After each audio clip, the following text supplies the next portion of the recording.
Live from Miami, Florida, broadcasting around the world.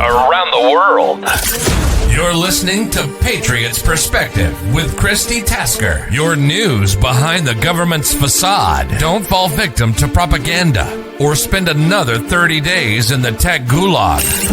Turn off your tell-lie vision and just listen. Hear the most mind-opening hours of your life as we interview whistleblowers and real patriots for uncensored truth.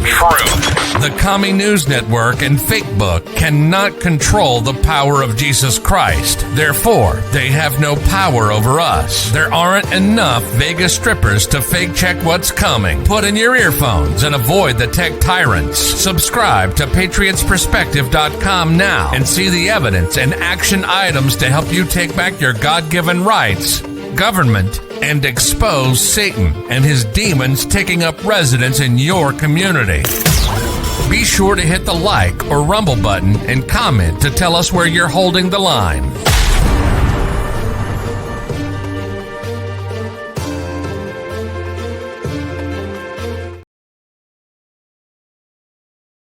Hello, everyone. Welcome back to Patriots Perspective. I am your chief propagandist dissector here. And today I have an amazing man with me, John Frankman. John Frankman is a Green Beret, which is our special forces. For those of you who don't know and who are not very familiar with our military, because I find, John, that a lot of people are not. They want our military to protect them and they want these American values, but they've moved here from third world country, have zero idea how to stay free. As a matter of fact, they're believing the same propaganda being produced that were produced back in their own countries. And I feel like sometimes I'm the only one who's calling it out, other than you yourself, John, which that's the reason I have you on here today. I'm so thankful for you to be here because you have a story beyond all stories. Can you start off with telling us, number one, about why and how people should listen to you and what you've done to protect Americans already, and especially our military? Yeah, absolutely. I'm John Frankman. I'm a fighter for faith and freedom. I'm running for Congress in Florida's 1st Congressional District. But my journey to Congress, or journey to running for Congress, has been anything but ordinary. It's been God's providence that brought me here. I spent 4 years studying in the seminary to be a Catholic priest. After that, discerned it wasn't God's will, went into the Army as an infantry officer, Ranger School, then a Special Forces Green Beret. And it was when the COVID shot was coming out that I said, I'm not going to do it. On religious principles, the use of aborted fetal cells, I just knew that's something I couldn't be a part of. After being forced out of the Army for not getting the COVID shot, I lost that, I lost that in deployments, team time, job opportunities. I got politically involved, or rather politics got involved in me. And I saw that God had put me on a mission to advocate for our service members, for our veterans, for their families, for those who were negatively impacted by the shot mandate. And in that process, I learned that Congress is broken. Republicans, they had the majority in 2022, but they didn't do anything with it, and they could have done more with it. And now they have the majority right now. Even we have the House, the Senate, and the presidency, but they're getting nothing done. We have no lasting changes. They're just pretending to do whatever in order to keep their seats. And that's why I'm running for Congress right now. So if you want to listen to me, it's just for the faith formation. It's for what I've done already to fight for the 100,000 service members who were forced out of the Army, to get them back in the military. So those are some of the reasons. Yep, John, and that's one of the reasons I first found you a while back when you were running in the same seat that you're running for now, which I admire that you were in it to win it, and you're back in it again. Because as we well know, our Army and our Green Berets, they will not be forced out based on a one-time hit or a one-time wonder. And in the case of your election before, the person in the seat right now is not even living in the district. I mean, which I find just appalling. I mean, I find that it's appalling that we can run for seats that in a district that we don't already live in. So can you tell us a little bit about that? Yeah, absolutely. So when I ran the last time, I was in the race, and, we love President Trump. We're grateful that he's the president. Sometimes the endorsements he makes, and, he can't screen everybody. He can't screen every representative, every senator, every gubernatorial candidate, et cetera. So the decision was made early on via whatever proxies to endorse this guy who doesn't live in the district. Fine. I stepped out, didn't want to get in the way of Trump's agenda, was hopeful. But, since then, hasn't had any in-person town halls. doesn't really understand the district, is not a veteran. In fact, didn't hire a veteran on his staff until I challenged him in the primary. And we just don't really see him around here. And kids just graduated from school there in Panama City. Hey, whatever. But if you're going to represent an area, it's called representative, and you should be from the area or living in the area at least where you're representing. And if you're just running a place, so I made a joke video endorsing him for Congressional District 2. And in that video, I said it's a better fit for him because unlike CD1, which I'm running for, CD2 is not as veteran densely populated. So it's better to be represented by a non-veteran. And another distinction I made was that District 2 isn't as conservative. So it's better for moderate Republican focused on keeping Mike Johnson happy rather than actually fighting for conservative values. Like we had Matt Gaetz before. And then finally, CD2 has Tallahassee. So it's good for a career establishment politician. So I'm the better fighter for District 1. District 2, which is open now that Neil Dunn is stepping down, is where he should be running. Okay, that's interesting. So it's open and he's still sitting in the seat where he does not live. That's even more interesting. So John, that leads me to believe, people sometimes want to call me a conspiracy theorist. I say, well, there's news, but you can have it here early, right here and right now. But it is my belief that a lot of times they're here to occupy certain seats to keep people like you out of them, because they know that you will be in, as much as you might love President Trump and love Republicans, but you will be challenging people on what is good, is right. And what I've learned about our veterans running for office is a lot of times you guys don't look the other way. You don't go along to get along. You've already lived on a modest salary, being in the military itself. Can you talk about that, feel about that as a veteran and as a Green Beret? Yeah, and I mean, I think what you pointed to is absolutely right. That we had Matt Gaetz in the seat before, and I think the main concern they had is they didn't want a firebrand like him, who's going to make it difficult for the House Speaker to just go along and keep the uniparty going. They wanted someone who they could control, and this is somebody who they can control, who's not going to bite the hand that feeds them, which is the establishment. So I think that's exactly why. And they know with me that I was a Green Beret who was forced out for not getting the COVID shot. So however you feel about that, that shows a little bit of prudence, of wisdom, of being able to go against the grain, even at great personal sacrifice. And that's exactly what I would do in Congress. I would do the right thing, follow principle, follow my own moral convictions. And I would do that up there, even if it's upsetting to the majority or to this leadership. But in the military, yeah, you don't make a ton of money. You make a good means. But if you're qualified, if you're able to be a special operator, I mean, we have IQ tests, physical aptitude tests, language aptitude tests, IQ tests, everything of that nature in order to just get into the training, in order to start the training. So you could certainly go off and do whatever, but it's for love of country that you risk your life, that you jump out of planes a bunch of times, that you carry more weight than is reasonable, and your body gets broken later on. That you sleep on rocks and go hungry in Ranger School and things of that nature. It's certainly not for comfort. It's certainly not to make as much money as you can. So for me, going up to DC, it's not a get rich scheme. I signed that I'm not going to inside trade or not going to trade stocks at all. Just find one mutual fund, whatever. But it's unfortunate that Congress can tend to attract so many people for the wrong reasons. Yeah, and speaking of the IQ test and everything, I always find it very odd that when any kind of veterans running for office, especially, if you've made it to Green Beret, Special Forces, I found that a lot of dirt is thrown your way.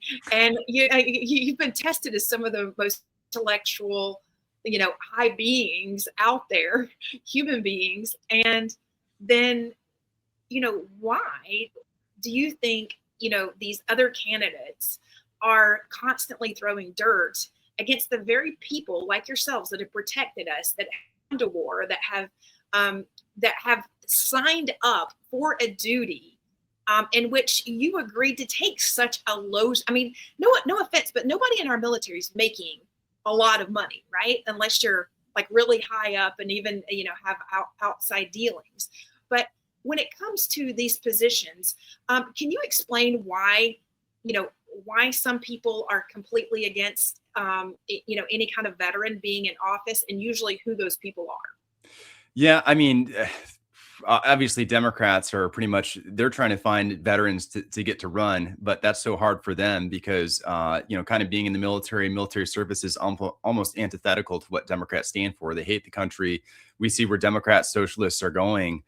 They just want to completely tear it apart, make it communist, get rid of, pack the courts, get rid of the executive, and get rid of the Senate, et cetera. But, folks who don't want veterans to run, I think there might be a little bit of a jealousy for some folks who didn't do it. But the thing is that everybody had the opportunity to sign up. Everybody had the opportunity to serve.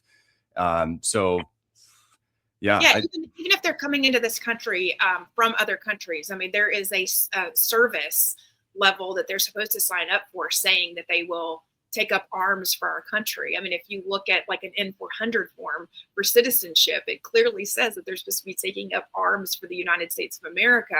But yet we have so many registered foreign agents, or FARA agents, for those of you out there who want to. And I find a lot of times there's FARA agents behind almost every campaign that attacks a veteran. And I find it just shocking that, some of them are in our government, some of them are, in executive branches as a whole, without being registered to begin with. And the interesting thing too, in the state of Florida specifically, we've had registered foreign agents who have actually, spoken for many of our politicians, and who have failed to register until the DOJ actually came after them. So, John, what will you do to make sure that you're hiring veterans and that you're putting veterans and their initiatives first, and even their families first? Yeah, what I can make sure that I'm doing is just my track record, that I was advocating for veterans for years before I ever ran for office. I got out of the military and I didn't get paid to do it, but I went up to DC. I advocated for them on the Hill. I did interviews, I wrote op-eds, and I pretty much forewent any kind of serious job the first, couple of years after getting out of the military, because I felt God put it on my heart to take care of them. And one thing I'm campaigning on is hiring veterans and staffers in the office. That's something that this current congressman didn't do until I challenged him. And now you see billboards all over his face of, oh, this guy helps with veterans VA issues. Well, guess what? I have a bunch of them reaching out to me who I've been able to get help that you weren't able to help. So my goal is to have multiple veterans in staff in the district so that they can, one, liaise with the 5 military bases that we have, and then help the most veteran densely populated district in the country. We have nearly 90,000, 100,000 veterans in this district, more than anywhere else. Help them get the VA help that they need, and really fight to get that VA hospital. So I can absolutely ensure that's the case. That's going to happen. That would be great. I know a lot of veterans are going to be excited to hear about that. John, tell us a little district. Tell us about the location. I know you said Panama City. What other cities are in your district, so that people know what to look out for, who to contact, when they hear this interview? I want everybody, listen, no matter which state you're in, you probably know somebody that lives in this area that John is talking about. And I know that your campaign is very grassroots, and that you are not, one of the ones who are getting a ton of donations from these high-level techno groups. So tell us a little bit about that. Yeah, absolutely. And Panama City is actually outside the district. That's where the current representative is from, lives, has built his life. So our district, it's Florida's first congressional district. It is the furthest northwest you can go in Florida. So it has Pensacola, Destin, it has Freeport, it's Escambia County, Santa Rosa County, Okaloosa, and then half of Walton County. And what's special about the district is it's on the Gulf of America. It has the most veterans in any district, the most veteran densely populated district in the country. We have 5 major military bases. So if you know anyone who starts their naval or marine aviation goes to NAS Pensacola. We have Whiting Field, where we have a lot of flight training that takes place there. Corey Station. We have Hurlburt Field, which is the home of Air Force Special Operations. We have Eglin Air Force Base. We have the biggest testing range near us on the Eastern Gulf Testing Range. And underneath Eglin was 7th Special Forces Group, where I was assigned, and there's 6th Ranger Training Battalion, which is where I went and finished up Ranger School. And you also have the EOD school. So, and when you think about Florida's first congressional district, it's Floribama, it's South of Alabama, it's Central Standard Time Zone. But just let everybody pass it on, share it on social media. Even if you don't know anyone specifically lives there, it's going to keep passing around. And yeah, this is a grassroots fight. I'm fighting because I'm one of the people who live there. I'm one of the veterans who loves the area, chose to stay there. So yeah, get out the word and support. So John, were you raised in that area, or like what brought you to the area originally? Originally I was brought there because of Ranger School, and that wasn't the most pleasant experience, but hey, we got through it. We made it. You're going through the swamps, you're 10 days without a shower and sleeping on all kinds of rocks and awful things. But hey, that was, you don't return to it. That's a big deal.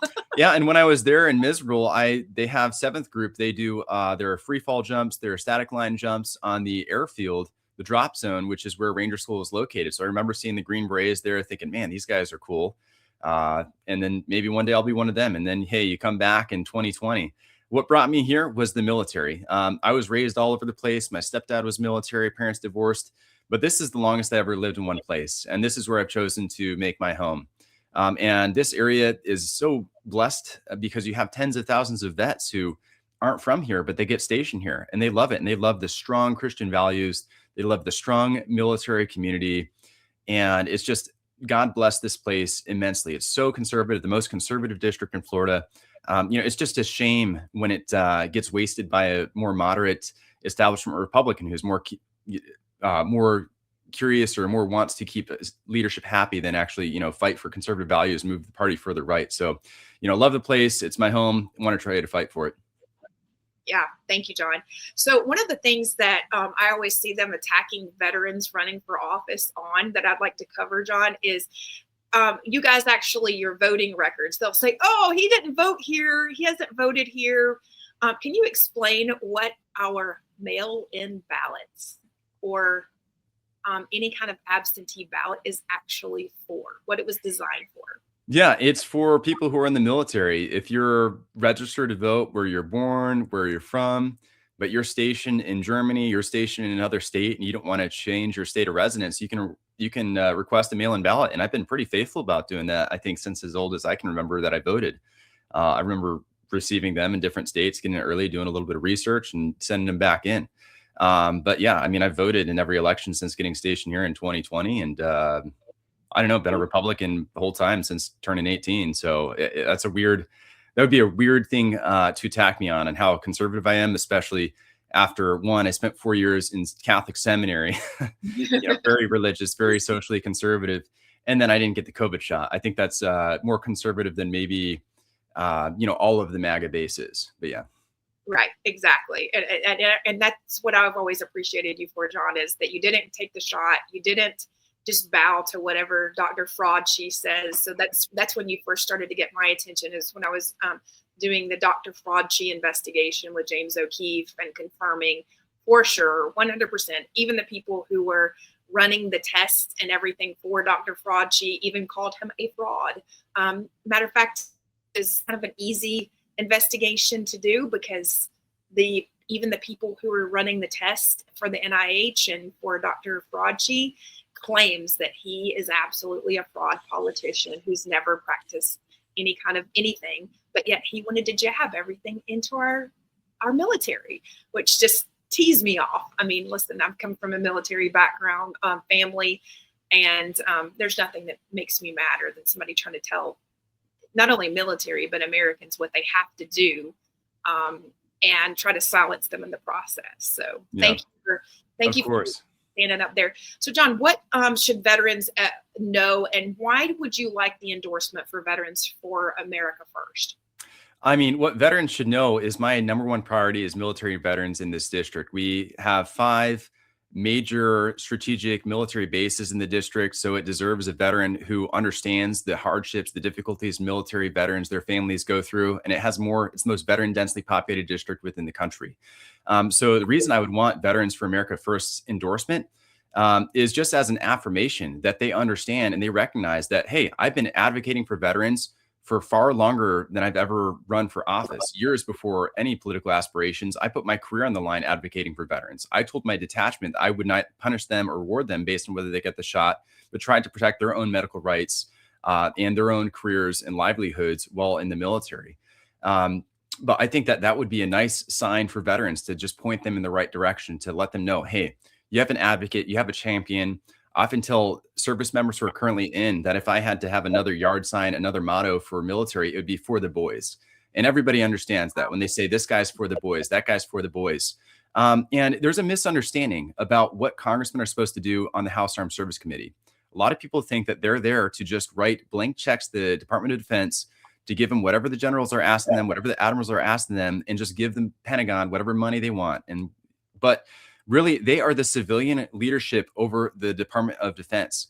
We are a nation where, it's of the people, by the people, for the people. They work for the civilians. And as a representative, you are the closest to the people. And as being the person closest to the military, closest to the veterans, and someone who's been screwed over by the military, screwed over by the government, I will bring the hammer on these generals, on these admirals, whenever they step out of line and affect the lives of their service members. Whenever they become cowardless, morally weak ladder climbers, I will bring it down on them, because there's only so much a service member can do when their leadership and their chain of command is pressured and doing something that is just totally unlawful or problematic. So if you want a fighter for veterans, that is why you should vote for me. That is why you should support me. Tell your other veteran buddies to support me. We have such a small percentage of the military of the U.S. population that serves, but this is the greatest concentration of veterans. So if there's any district that deserves a veteran and a fighter who's fought for veterans to represent it, it is Florida's 1st Congressional District. John, can you tell people about when your election is, how many people that they put in the pot to run against you in hopes to divide the vote away from you? Yeah, so the election is August 18th. We have early voting before then. But yeah, that's interesting. I'm challenging an incumbent, and surprisingly, maybe not so much, 1 month later, we get another veteran who jumps in, who has no history of being involved whatsoever, who I've dozens of people have come, talked to him about dropping out, supporting me. I've tried to approach the individual. So it seems that I was enough of a threat for this establishment individual I was challenging that they threw another guy in there. So it's myself and it's two others, middle of the ballot, Frankman. But hey, you don't realize how deep the swamp is or how hard the fight is until you're in it. But I'm a man of faith. I've read David versus Goliath. I think this is a David versus Goliath fight, and with God's grace, with the support of other godly people who want to step in, who want to help out and spread the word, we can absolutely win this fight, and we can absolutely start taking this country back one by one. Because even though we have the majority in the House and the Senate, nothing's getting done. The current leadership, the current congressman we have right now, we will never save our country that way. So if we want to last another 250 years, we need to get real serious about the problems our country's facing. Yeah, because I'll tell you, the two representatives that I have in Miami-Dade County, they are both from third world countries. I mean, so this is serious. Yeah, this is, they are elected, but they're both from third world countries. So we cannot expect people from third world countries to actually uphold our American values. I mean, listen, I know our founding fathers knew that there were going to be people in office from other countries, but I cannot imagine them being okay with, us having people directly from communist countries, and even sometimes even going back there, and really not speaking against communism until they're absolutely forced to. And I'll tell you, they did the opposite of what you did during COVID. They shut their counties down. They shut their districts down. These people are booed off the stage at Trump events. And this is a serious fight that we're in. And a lot of times people will ask me, well, why would you go against President Trump's endorsement? Why would you advocate for a politician against President Trump's endorsement? Because President Trump often has to work with these people that are already in office to get things like the Save America Act passed, because otherwise they just start to go directly against him and everything in his agenda, and he gets absolutely nothing done. So President Trump has never called me out and said, hey, don't use my name or my image and endorse against another candidate. He's never done that for Veterans for America First. Even they have recently gone against one of his endorsements, a pretty large one, when Veterans for America First endorsed Lieutenant Governor Jay Collins over Byron Donalds, and Lieutenant Governor Jay Collins is also Green Beret, I might add. And that is a big one. And President Trump would more than welcome any of you in, but at the same time, needs us, the people, to actually go out and vote for you good people so that he can get things passed without affecting the situation that's already in. Because I do think it's going to be up to you, John, and several other of these veterans who actually are running at this very moment. So I encourage voters out there to please be mindful, vote for a veteran over anybody else that's in office, because you guys have taken a constitutional oath. I mean, I know that supposedly the other representatives have also taken a constitutional oath, but there is something about when you've gone to battle for America that you have a different point of view. Any comments on that, John? No, absolutely. There's something when you hear the Pledge of Allegiance, you've served in the military, it's hard to not go without some tears. You go through survival, evasion, resistance school, SEER school, and you're put in there as a prisoner of war. And at the end of it, they bring you somewhere, they play the national anthem, the flag right in front of you, and they try to simulate, that you're a prisoner of war. And Jay Collins went through that training. I went through that training. It's a powerful experience, and you have such a love for country from that. But one thing that I'll end on or add as well is that a lot of people think that the issue with the COVID vaccine, the reinstatement policy, that everything is fixed, that everything that happened to DOD with regards to the COVID mandate has been fixed. Everybody's invited back. They're getting full back pay. That's actually a lie. And there hasn't been enough work on it, and no one's talking about it. We had about 100,000 veterans, 100,000 service members who were forced out, either kicked out or voluntarily separated. And of that 100K, only 200 have come back in, or less than 200. That means for every 500 people separated, less than one's come back in. The reason being is the process is overly bureaucratic. There isn't actually full back pay. Only about 10% qualify for any back pay. And even those individuals, their back pay is subtracted from everything they made as a civilian from the day they were kicked out to the day they come back in. So no one's really getting full back pay.